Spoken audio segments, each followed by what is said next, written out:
Hello and welcome. Tonight, President Muhammadu Buhari says the All Progressives Congress will continue to prioritize security, education and healthcare as he joins other top party leaders for the party's presidential campaign in Adamawa State.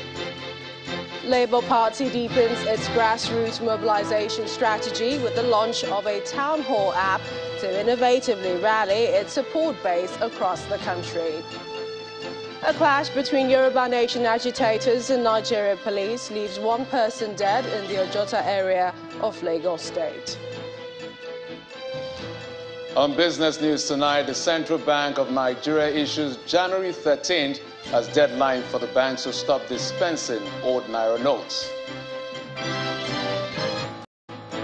On sports news tonight, former Wales, Tottenham Hotspur and Real Madrid FC forward Gareth Bale retires from professional football at the age of 33 after a glittering career.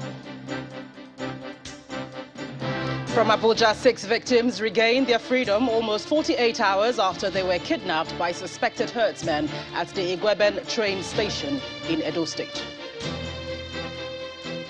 And in international news from London, world leaders have condemned Sunday's riots in the Brazilian capital, which saw supporters of the former far-right leader Jair Bolsonaro storming key government sites.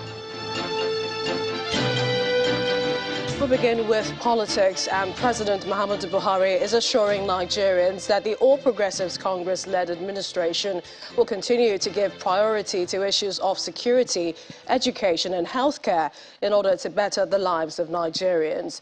Speaking at a campaign rally in Yola, the Adamawa State capital, President Buhari called on residents of the state to vote for the APC presidential candidate, Senator Bola Tinubu, and the first female governor of Adamawa State, Senator Aishatu Binani.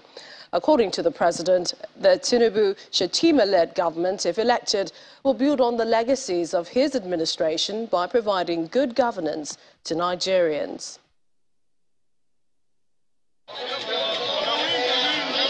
Yola, the Adamawa State capital, comes alive as President Muhammadu Buhari joins the campaign train of the presidential candidate of the All Progressives Congress, Asiwaju Bola Tinubu.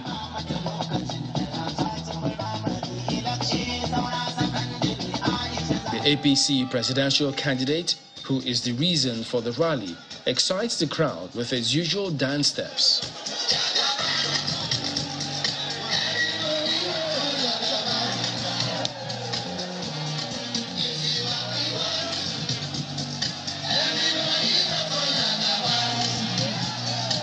He then makes a case for the people to vote for the party during the 2023 general elections.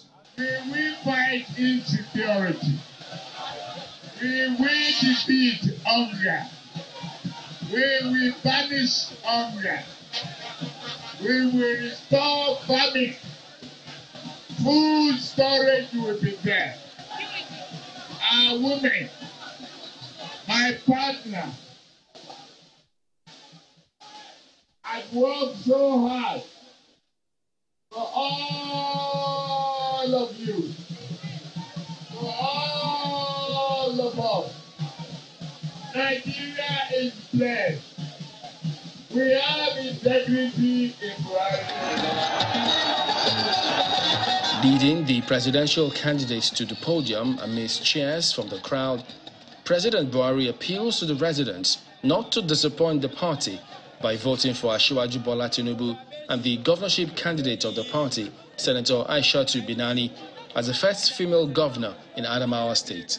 President Buhari also stressed the need for the electorate in Adamawa State to vote in credible people capable of continuing the legacies of his administration. I would like you to make sure that you work very hard in the field, produce the food we need, pay your taxes, and make sure that our children go to school, that our unhealthy relatives get medical care. That's all we need from government. Security, education, healthcare. As the APC presidential campaign train moved to another state, the national chairman of the party, Senator Abdullahi Adamu, the Director General and Plateau State Governor Simon Lalong, And the chairman, APC Governors Forum, Senator Atiku Bagudu, and other dignitaries are optimistic of victory at the polls. And still on party politics, the presidential candidate of the Labour Party, Mr. Peter Obi, and his running mate, Mr. Yusuf Baba Ahmed, have been speaking on their plans to solve the nation's major challenges if elected in 2023. Some of the plans include adopting the carrot and stick approach in dealing with agitators, the declaration of war on poor electricity supply, and the immediate removal of fuel subsidies. The Labour Party flag bearers reeled out their plans during a People's Town Hall meeting organised by Channels Television and its partners.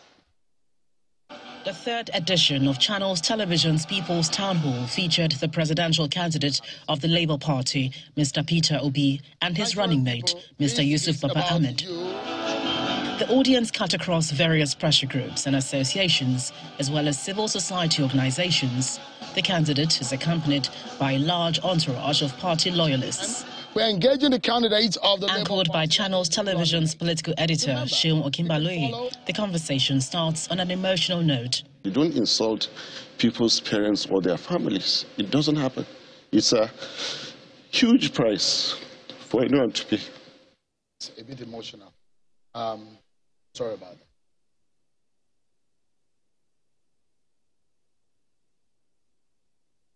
The Labour Party running mate had to excuse himself while the candidate spoke about his plans to address insecurity, especially the agitations in parts of the country.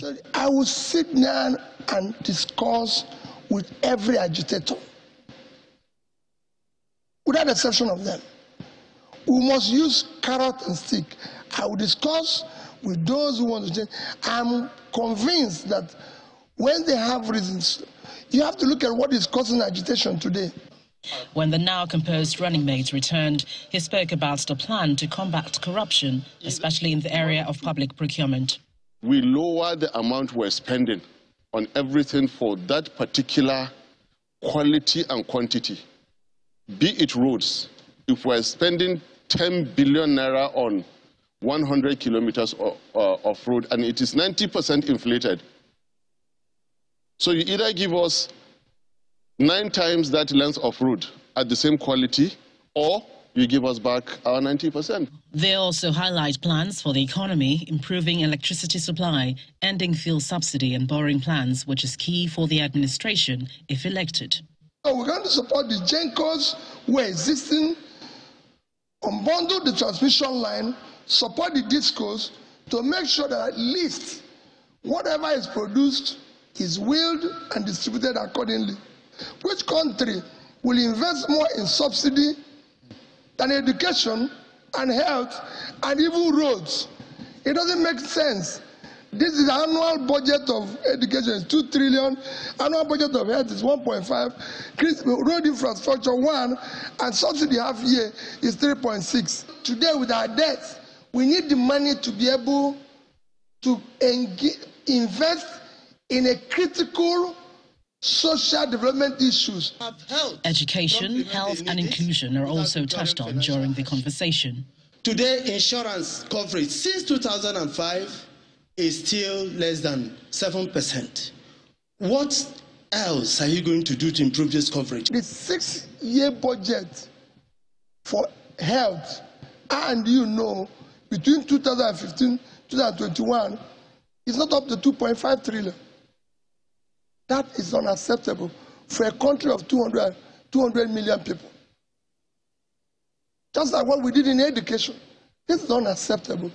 We are going to ensure that insurance work, and I'm going to supervise health, education, and pulling people out of poverty. We'll take top priority. We're going to do it rightly, but we're going to do it where it works. On behalf of Channel Television partners, the situation... A charter of demand was presented to the candidate and his running mate. The charter is put together by civil society organizations who want to obtain a commitment from the candidate on good governance. Your team to look at and tackle. Staying with the Labour Party, the Presidential Campaign Committee of the party has announced a new strategy of reaching the grassroots ahead of next month's election.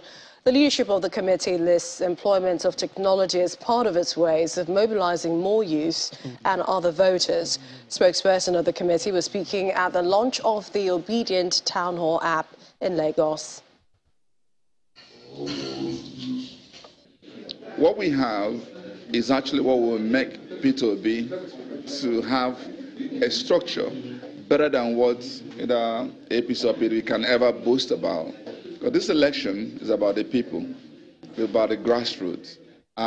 What INEC has also done with the electoral acts and the beavers and online transmission is to basically take power to the polling units. So how do we organize people so that on that day, before even the election, and on that day and post the election, you're able to engage in a manner that will help to shape the future you're expecting. So this is what this app is about.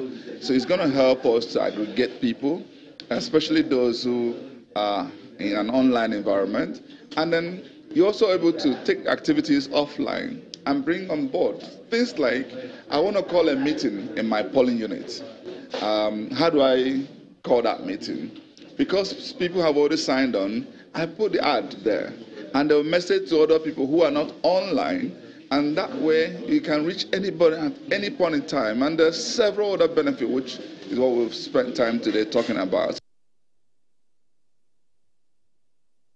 And outside our shores, the presidential candidate of the People's Democratic Party, Mr. Atiku Abubakar, has arrived London in the United Kingdom. In a statement by the Director of Public Affairs of the Presidential Campaign Management Committee, Senator Dino Melaye, the former Vice President is on a two-day working visit to the British capital on the invitation of the British government. The statement explains that besides his appointment with government officials in the UK, Mr. Abubakar will be meeting with the Archbishop of Canterbury, the Most Reverend Justin Welby, among other engagements.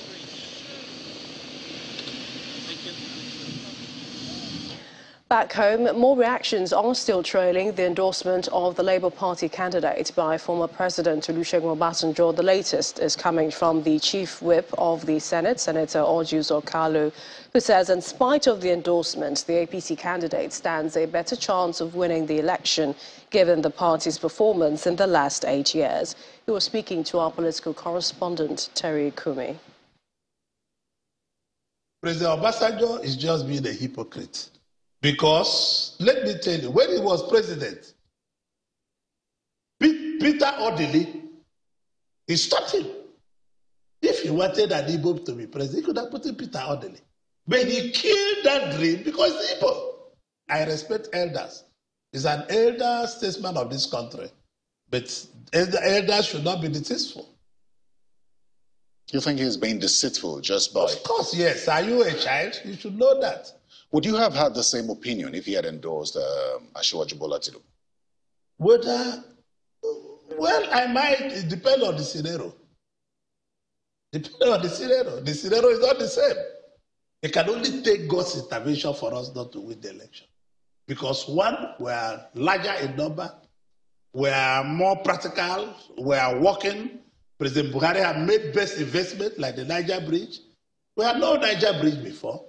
And we are working very hard. And Tinubu is working everywhere, day and night. The man goes to bed at 3 a.m. And you tell me he's not well.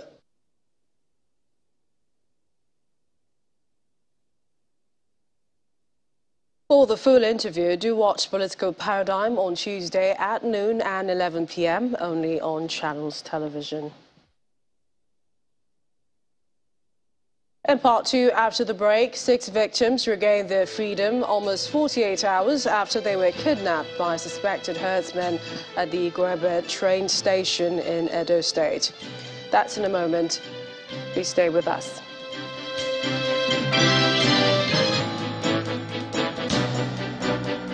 Welcome back. If you just joined us, you're watching the news at 10 live on Channels Television. Here's a reminder of our top stories. President Muhammadu Buhari says the All Progressives Congress will continue to prioritize security, education and healthcare as he joins other top party leaders for the party's presidential campaign in Adamawa State. Labour Party deepens its grassroots mobilization strategy with the launch of a town hall app to rally its support base across the country. A clash between Yoruba Nation agitators and Nigeria police leaves one person dead in the Ojota area of Lagos State. And world leaders condemned Sunday's riots in the Brazilian capital, which saw supporters of former far-right leader Jair Bolsonaro storm key government sites.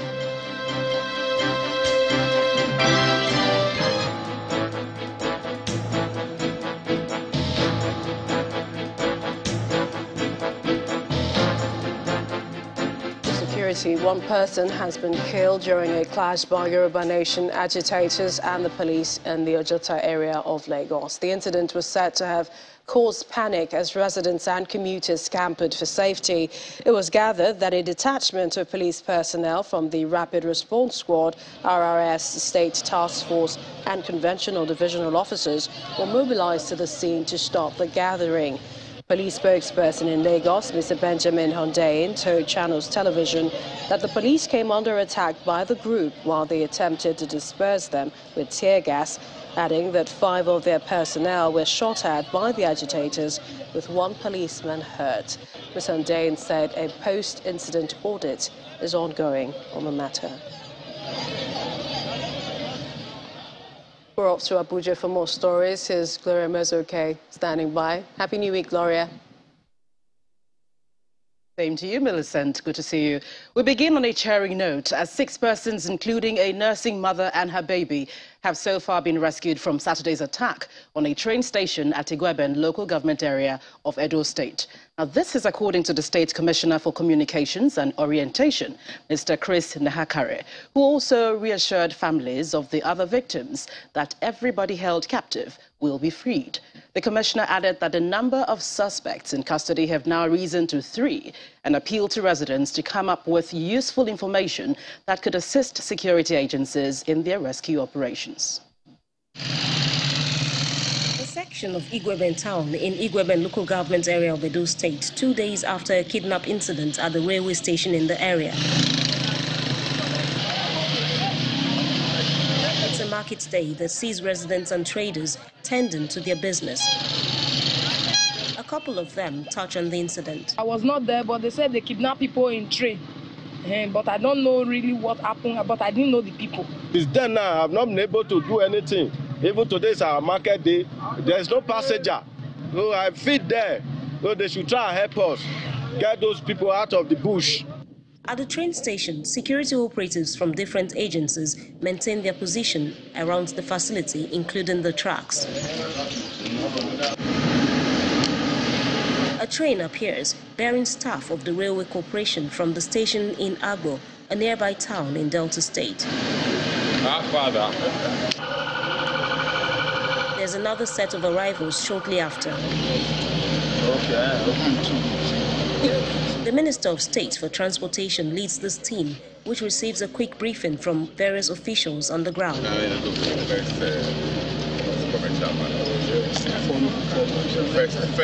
A closed-door meeting follows, after which the minister addresses issues including plans to improve security around railway facilities, number of passengers kidnapped on Saturday, and the question of casualties. No, there were no casualties. I can say nobody was shot, nobody was maimed. Okay, they were shooting into the air and they were not shooting our passengers, and I thank God for that.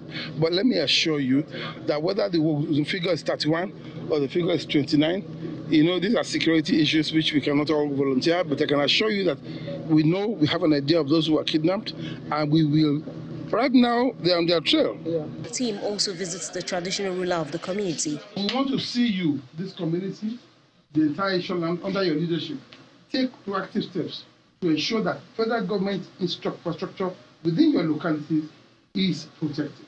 And to this end today, we have decided that we have mandated the NRC through the MD of the NRC. Thank God he's the son, and he's doing well. We have mandated him on the immediate establishment of what we call the Nigerian Railway Corporation Host Communities Relations Committee. Prior to this time, our vigilantes have been combing, in conjunction with the police, have been combing the bushes, removing anything. I have been here 37 years. And I know when the race started here today, we've not had any incidents like that. So it's surprising to us. Claims that the station had been shut down were also dispelled. I don't think it's good to shut down the operation. It will not go. It's not good for the Nigerian spirit. So we never give up. I don't think we will give up. While they are planning, we'll also be planning to ensure that we don't have such a situation again. And I believe it's a learning process. I pray we don't lose people while learning or climbing the rope. Away from Igwebe, in Benin City, the Edo State capital, the Commissioner for Communication provides an update on the incident. 6 people have been rescued in the last 24 hours. A nursing mother with a baby, one girl about 6 years old, and siblings born the girl between the age of 2 and 5. Mr. Naikai also appealed to residents to come up with useful information that could assist the security agencies in their rescue operation. Jessica Lubuse, Channels Television News. Following what they describe as the non-payment of their lecturers, the students of Taraba State University had taken to the streets earlier today, blocking the road leading to the institution, hindering vehicular movement in the process and burning tires as they chanted solidarity songs. At some point, hoodlums were said to have hijacked the action, burning and destroying properties. The students were scheduled to commence their semester examination today, but according to them, the start has been hampered by the non-payment of lecturer salaries.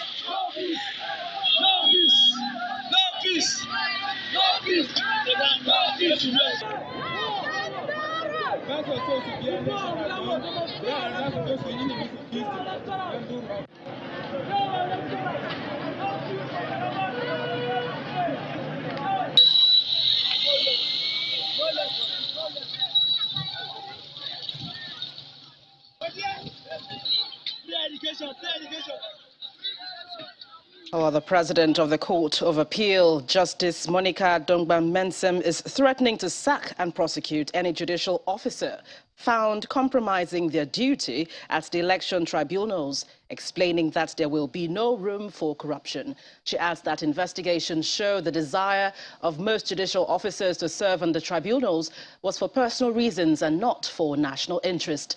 She was speaking at a training for election tribunal registry staff in Abuja. The judiciary is gearing up for the effective delivery of its mandate in the post-election era, and the National Judicial Institute is gathering judicial officers from across Nigeria for a training on the Election Petition Tribunal. The tribunal is considered critical because of the several litigations that often trail elections, and the judiciary is determined to ensure that the integrity of the electoral process is maintained. I'm normally very surprised to receive requests from people, our staff, who want to be placed on the tribunal. And I wonder whether is it done out of a desire to serve the nation selflessly, or is it done out of a desire to serve self? Anyone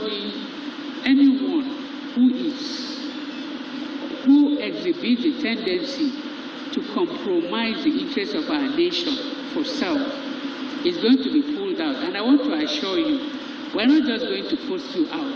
We will make sure you lose your job.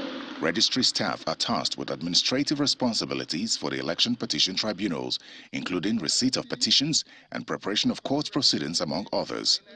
The idea of the training is to analyze the experiences of previous tribunals and equip these judicial officers with the best ways to tackle the challenges that may arise after the elections. With just 46 days to the general election, it is important to remind you all of INEC's commitment to a free, fair and credible election. While thanking you all for your commitment to duty, I urge you to selflessly support the judges and members of the Election Petition Tribunal in their discharge of their duties. You must be discreet and keep information confidential. You must see ourselves as ambassadors of the court. Your integrity is at stake as you embark on this special assignment. We must, like Caesar's wife, be above board.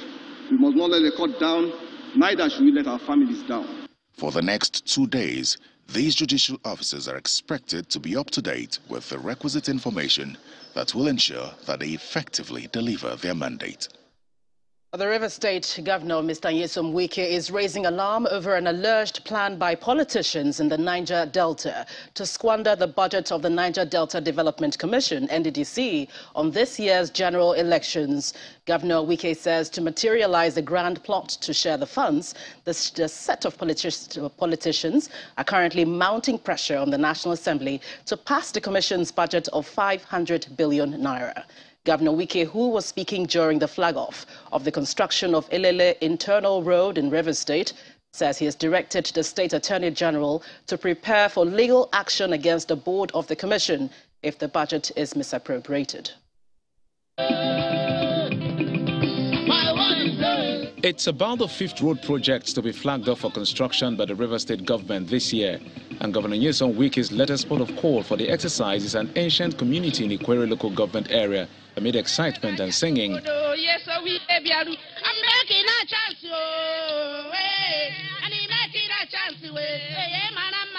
The contract is for the asphalting of this 9-kilometer Elele internal road network, which is already on course following the mobilization about 3 months ago. We have drainage works going on, we have excavation works going on, we have earthworks going on, and in some area, stone-based work is going on. Your Excellency, with the pace at which the contractor is going, although he has 4 more months to complete this project, we are optimistic that by April, we'll be here for the commissioning of this project. On his part, Governor Wike explains how the project is in appreciation of the people's support since 2015 and announces an extension of the gesture. You gave me a word that whatever it takes, they are going to support us, as you supported us. Because of the importance of Elele and what Elele stands for in Ikwere ethnic nationality, we have agreed to extend these internal roads to all other roads we have. No one of these projects will be abandoned. All these projects here will be finished before I go. And beyond the road project, the governor raises concern over an alleged plot to misappropriate the budget of the Niger Delta Development Commission, NDDC, for election if passed by the National Assembly. The Sultan, 4 billion naira. They are putting 60 billion for one of the security agencies. They say it's safe haven or safe home. All this money is being earmarked to carry away. It's a shame to the people of Niger Delta. It's a shame that you superintend over the underdevelopment of our region. When completed, this road will link up this agrarian community to the rest of the state and make the transportation of agricultural produce a lot easier.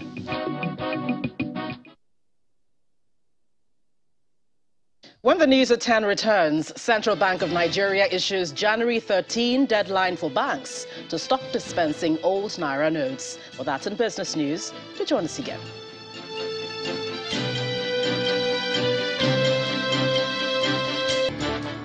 Welcome back to Lagos. The sale of forfeited real estate assets by the Economic and Financial Crimes Commission, EFCC, through sealed bids commenced today at the premises of the National Open University, Jabi, Abuja. The properties are located in 12 states and the Federal Capital Territory. However, none of the properties in the 3 lots 1, 2 and 3 slated for sale by competitive bidding were taken as the bids were unsuccessful. According to the EFCC, the bidders either failed to match the reserve price or were disqualified for violation of the guidelines, and they are therefore reopening fresh bids for the assets in the 3 lots as earlier advertised. According to them, the prospective bidders for the assets in lots 2 and 3 have until 5 p.m. Wednesday, January 11, 2023, to submit their bids, while the bids will be open Thursday, January 12, 2023.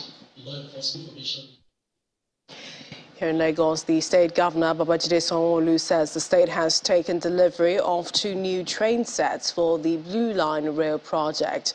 The governor disclosed this via his official Twitter handle, saying, "I'm indeed glad to inform the good people of Lagos that with the arrival of these train sets, we are on course with our plans to change the face of the rail transport system in Lagos State.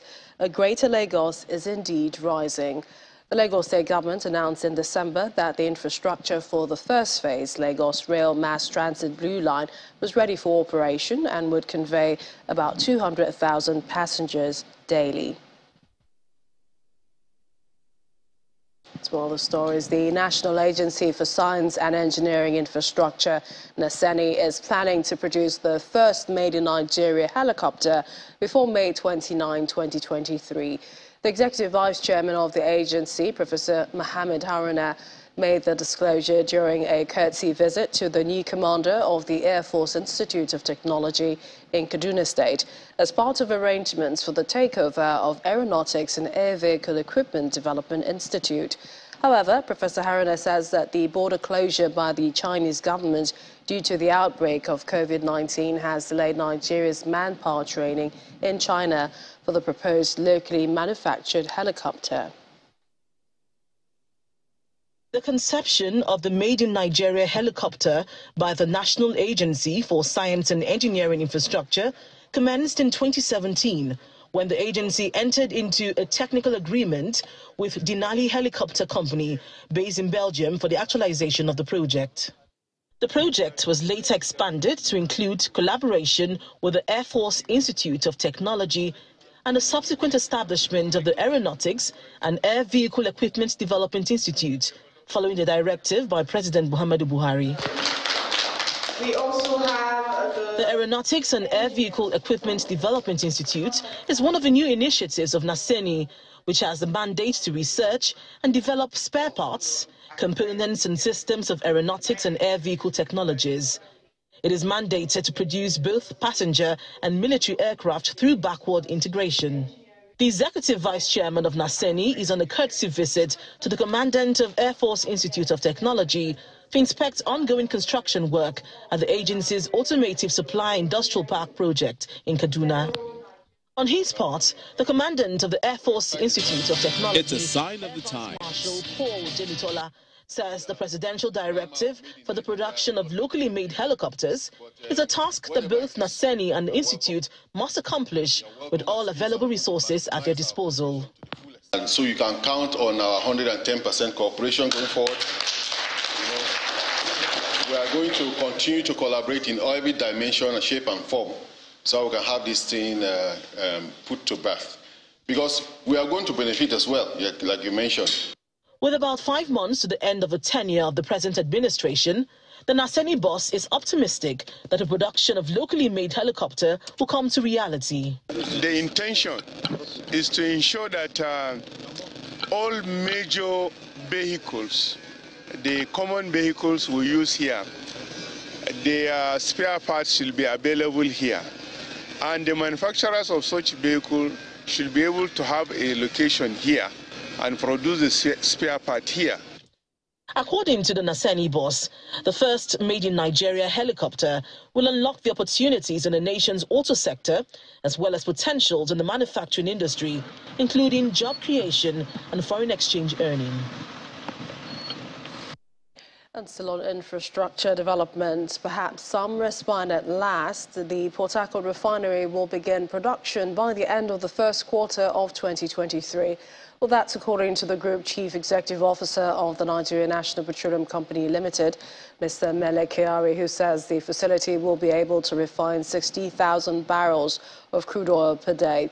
He stated this during the presentation of the President Buhari administration scorecard by the Minister of State for Petroleum Resources, Mr. Timipre Silva. Mr. Silva adds that there is a plan to encourage more private investments in large-scale and modular refineries that are now yielding fruit. Thank you. It's the 16th edition of the ministerial briefing to showcase the scorecard of the Buhari administration. And this time, it's the turn of the Ministry of Petroleum Resources.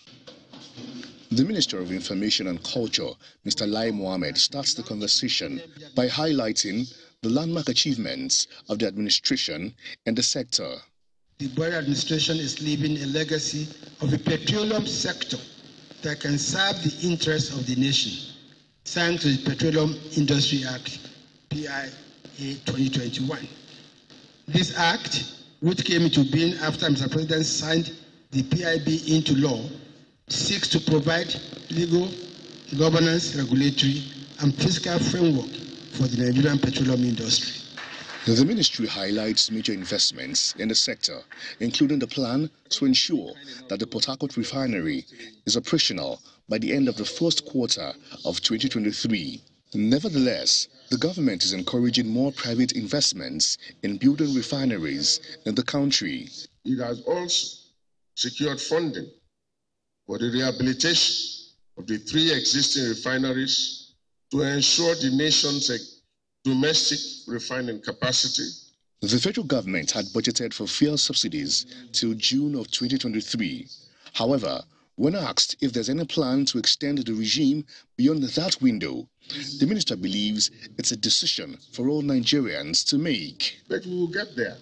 Together we will get there, because many times you are the first people to ask how we're able to sustain this. And then when we want to take out the subsidy, the same people will protest. So sometimes you don't understand what the average person wants. Mr. Silva also expressed delight with the investments in the gas sector following a $250 billion facility from the Central Bank of Nigeria, which is expected to open up the gas sector. Thank you so much. Now time for business news. Here's Jeffrey Ozono.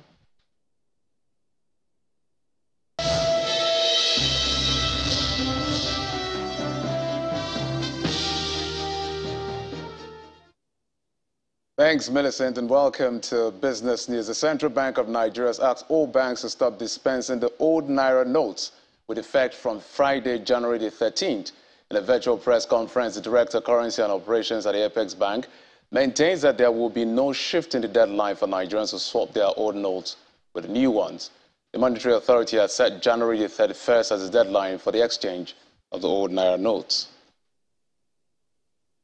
Mrs. Ebelechukwu Nwachukwu has taken over as the new Managing Director and Chief Executive Officer of Royal Exchange General Insurance Company Limited.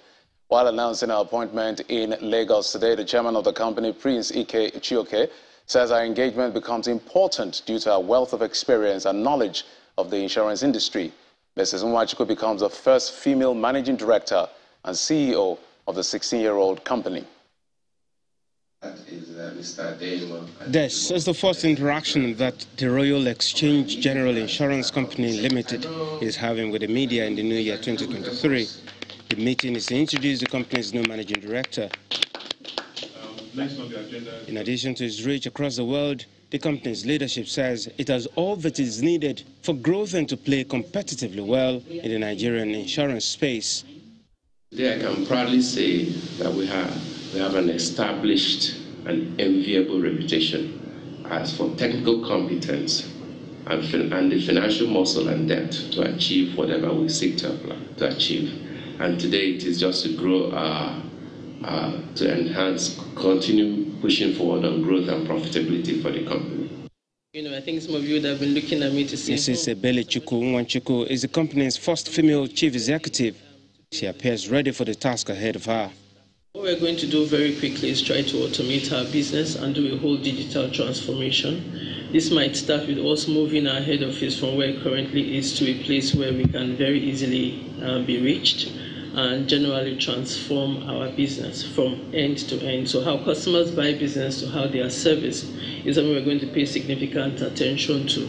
Not only are we going to be building on the reputation of the business, but we're going to be building, because of our business, the reputation of the entire industry. This will be my focus, you know, to deepen the business, to bring people who don't buy insurance in to buy more insurance products.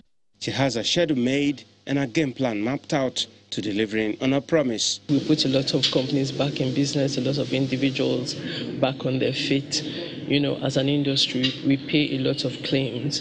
You know, however, there's still a lot more to do with educating people about insurance and insurance products and why they need it. We also would want to encourage banks and financial institutions to do a lot more lending to empower people, you know, to buy assets that need to be insured. So I think when this collaboration happens between the financial institutions, the insurance industry, and the economies work for all of us. For the last 16 years, Royal Exchange General Insurance Company says it has provided services like shop protection, royal family care, and more, with readiness to even take it up a notch higher in the coming days. Equities kick off second trading week in January on a very strong note as investors resume buying interest in Airtel Nigeria. Adi Williams tells us more.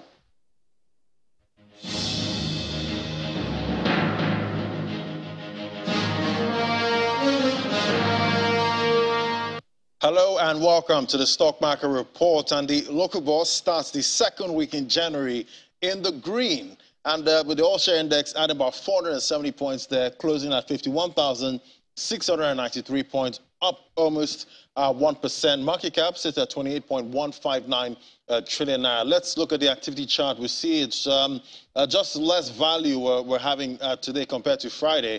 We see volume 229 million units of stocks traded, and we see deals here in the green, 3,900. See some buying pressure in the market today. Let's look at the gainers counter there. We see Thomas Wyatt there topping the counter, up 9.28%. ABC Trans there, 27 Kobo, up 8%. And we see Airtel Africa, the big boss again, moving the market up 5.16%. And that's why we see the bull in the market today. Let's flip over to the losers counter now. We see UBN topping that counter, down 8.63%. And the market breadth is positive by a narrow margin today, 18 gainers against 17 decliners. Let's say the bullish trend, continues this week. And that's the Stock Market Report. I'm Ladi Williams. It's back to you.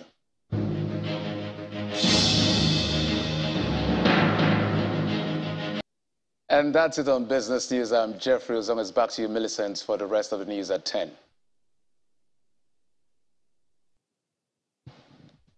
Thank you, Jeffrey. And now to some international news. Former Brazilian President Jair Bolsonaro is said to have been admitted to hospital in Florida with abdominal pain a day after his supporters stormed government buildings in the capital on Sunday. It comes as security forces make more arrests following the incident, which Mr. Bolsonaro himself has denied encouraging. Meanwhile, the U.S., Canada and Mexico have released statements condemning what they describe as attacks on Brazil's democracy. Samuel Pusey has more in Around the World in 5. Good evening and welcome to the channel's studios here in London with your international news around the world in 5. World leaders have condemned Sunday's riots in the Brazilian capital, which saw supporters of the former far-right leader Jair Bolsonaro storming key government sites. Spain's President Pedro Sanchez said the news of riots and storming of government buildings was a reminder that there is still a resurgence of extreme movements ready to tear down democracy around the world. The U.S. Secretary of State Antony Blinken tweeted, "We condemn the attacks on Brazil's presidency, Congress and Supreme Court today. Using violence to attack democratic institutions is always unacceptable," while the UK Prime Minister Rishi Sunak denounced it as an attack on democracy. Police have now surrounded the camps in Brazil after supporters of the former president stormed government buildings in the capital. Brazil police took control of the country's presidential palace late on Sunday after supporters of the far-right former President Jair Bolsonaro invaded and defaced it.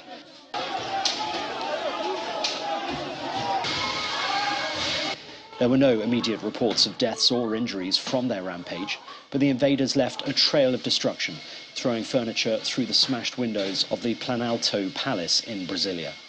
The uprising, which lasted a little over 3 hours, underlined the severe polarization that still grips the country days after the inauguration of leftist President Luiz Inácio Lula da Silva, who defeated Bolsonaro in the October election.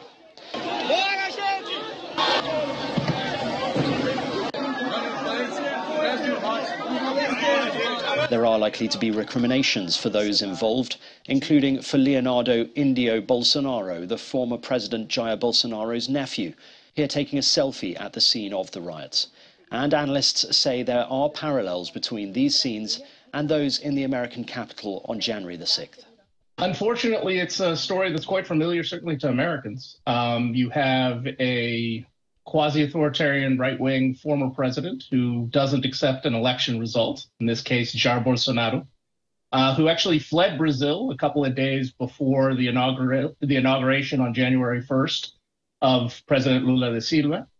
And today, his supporters tried a coup. They physically took over the Congress, the Supreme Court, and the Brazilian equivalent of the White House.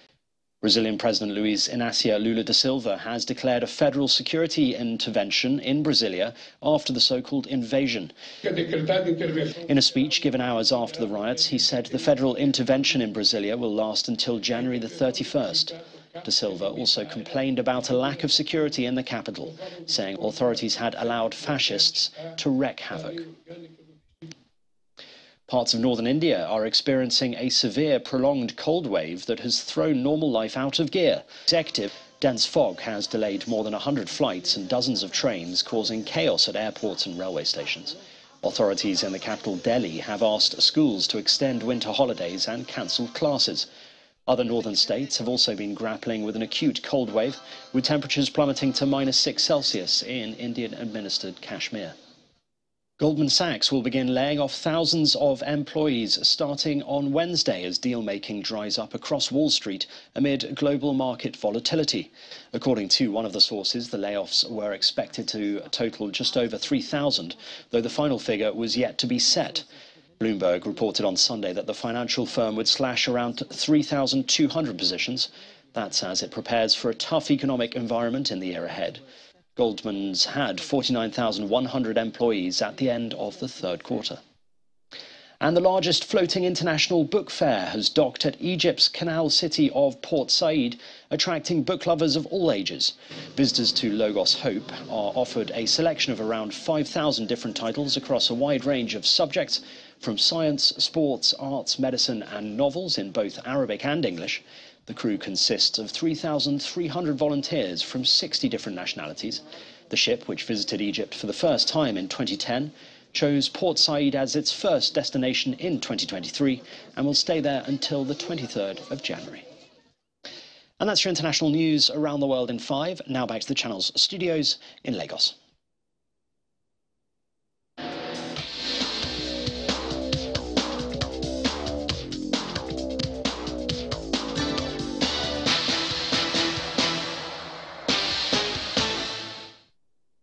Many thanks, Simon. Welcome to Sports News. Gareth Bale has announced his retirement from club and international football at the age of 33, bringing to an end one of the most decorated careers in British football history. Bale, who made a record 111 appearances for Wales, led his country from the international football wilderness to 2 European Championships, reaching the semi-finals of Euro 2016 and the first World Cup since 1958. The Los Angeles FC forward, who previously played for Southampton, Tottenham and Real Madrid, made his final competitive appearance during Wales World Cup group stage fixture with England on November the 29th last year.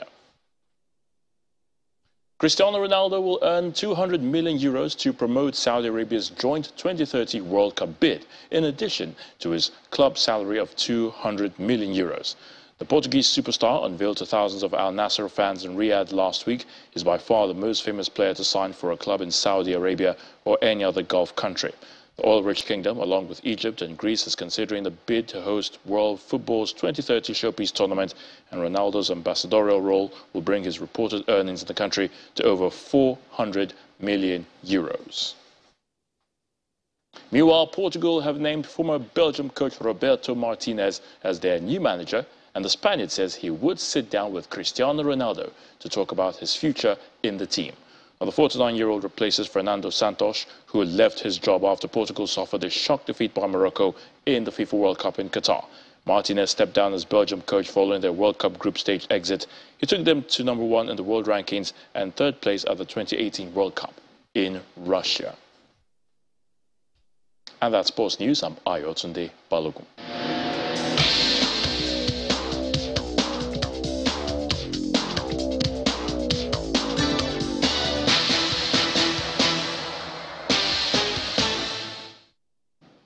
And the main news again, President Muhammadu Buhari today joined other top party leaders at the party's presidential campaign in Yola, the Adamawa state capital. The president told the gathering that his party will continue to prioritize issues of security, education and healthcare if voted into power again.